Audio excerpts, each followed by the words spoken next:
Hello, you're listening to E-Bible Fellowship's new open form excerpts, and now we present the following excerpt. Welcome to our program. Please go ahead with your call. Good evening, Mr. McCann. Could you go to Isaiah 27:12, please? All right, Isaiah 27, verse 12. And it shall come to pass in that day that Jehovah shall beat off from the channel of the river unto the stream of Egypt, and ye shall be gathered one by one, O ye children of Israel. Yeah, my question is in the word in that day is can that be referring to the day of judgment and the gathering of the elect anything to do with 2029 maybe? Well, in that day refers to Judgment Day, but we have to keep in mind judgment begins, God's final judgment program begins at the house of God.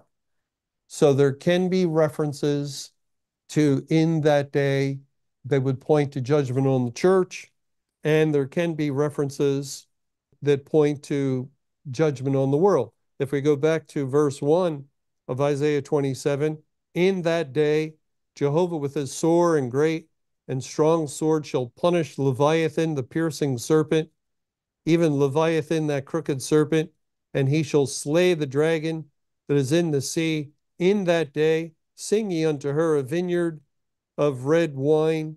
I'm sure there's more references, and typically the context would determine. Sometimes it's hard to determine the spiritual context, who exactly is in view.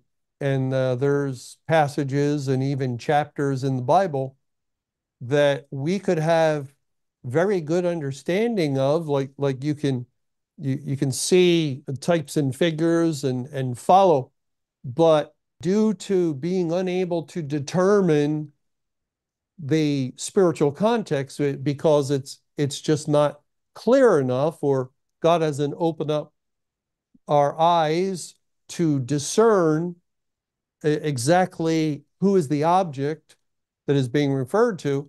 Well, we stay away from it, waiting on the Lord, waiting for God to make it clear, and so forth. Here, it would appear that God is speaking of the judgment on the world, at least in verses 12 and 13 of Isaiah. Verse 13 says, and it shall come to pass in that day, it's another reference, that the great trumpet shall be blown, and they shall come which were ready to perish in the land of Assyria, and the outcasts in the land of Egypt, and shall worship Jehovah in the holy mount at Jerusalem. And this, I think, is referring to the sound of the trumpet from 1 Thessalonians 4:15 through 17.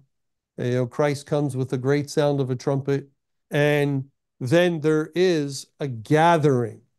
There is a gathering. We have to keep in mind that in God's timetable, or in his program of times and seasons, that there's the time of rain.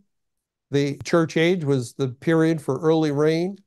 The fruit begins to come forth from the rain, but you do not harvest in the time when it's raining.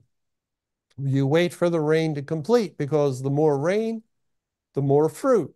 And so the harvest of the church age did not occur during 33 AD or 1988. And yes, I know when elect would die over the course of the church age, they're gathered unto their people. But as far as the official time of judgment, God did not bring the official time of judgment during the church age. Let both grow together, wheat and tare, till the harvest. The harvest comes at the end of the church age. And so after 1988, May 21, 1988, church age ends.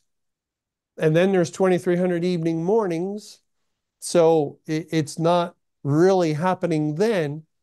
But when September 1994, the Jubilee occurs, and that tends to distract us a little bit, because it's another period of rain and another period of growing fruit, a great multitude of fruit outside the church.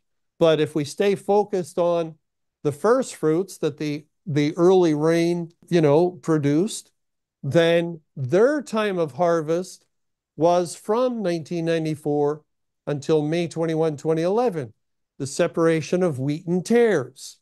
And the mechanism to separate was the command to depart out of the midst, to come out of the church, and all the wheat did leave the church. That was the gathering of that fruit of the church age. But again, from that same time period, September 1994 through May 21, 2011, rain is falling, fruit is being produced, it's growing and it's multiplying. It's a great rain. So you do not harvest the fruit during the time of rain is the principle. You could harvest the church during that about 17-year period because it was no longer raining in the churches. The rain had ceased there, but it was now raining outside the churches among the nations, which means the harvest of the great multitude was not gathered.